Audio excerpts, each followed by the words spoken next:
Vous connaissez sûrement cette phrase en Feng Shui qui dit « l'eau nourrit le bois », mais savez-vous vraiment ce qu'elle signifie concrètement dans votre vie?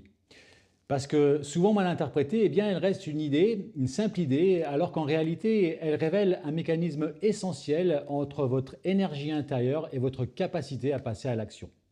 Dans cette vidéo, je vais vous montrer comment comprendre cette dynamique en profondeur pour pouvoir l'appliquer concrètement dans votre vie et surtout dans votre environnement.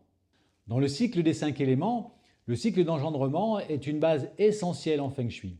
On dit souvent que l'eau nourrit le bois parce qu'il faut arroser une plante pour qu'elle pousse. Mais cette explication, elle reste superficielle et pour la comprendre réellement, il faut revenir à la nature même des 5 éléments. L'élément eau représente entre autres la fluidité, l'adaptabilité, l'inconscient, les choses cachées, mais c'est surtout notre propre volonté intérieure, notre volonté profonde.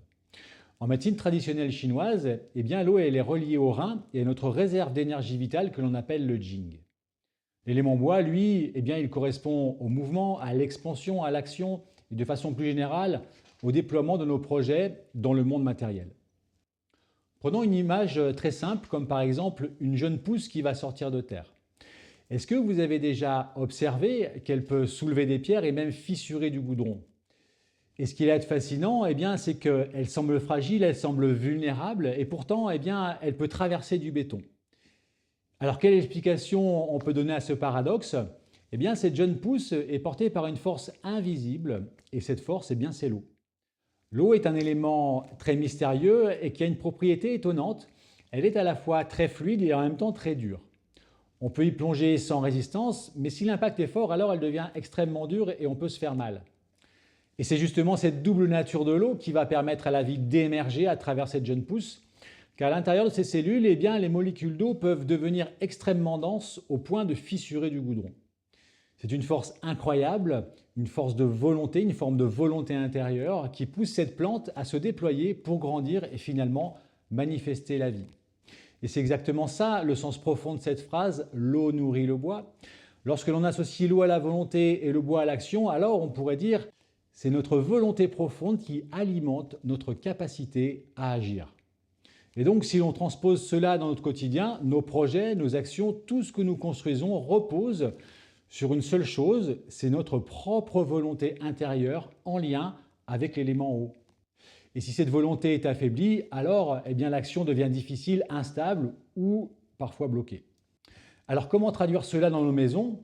En Feng Shui, selon l'école de la boussole, l'élément eau est associé au secteur nord, mais réduire ce secteur nord au travail, c'est une vision plutôt limitée, car en réalité, le secteur nord provient du trigramme Kan, qui évoque beaucoup de choses, et notamment les fondations, le passé, le potentiel de gestation et surtout notre volonté profonde.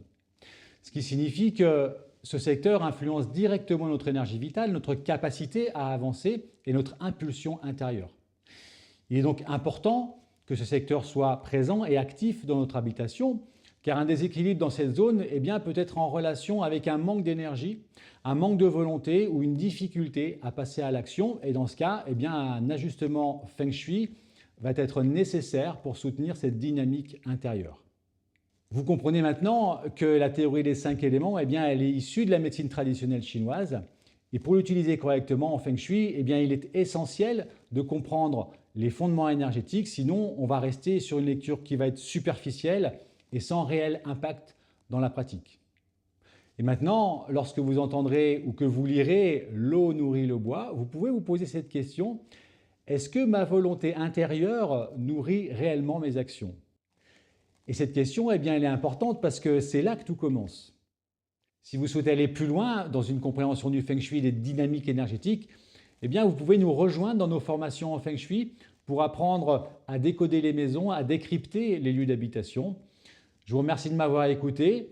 Prenez soin de vous, surtout prenez soin de votre environnement. Merci et à bientôt.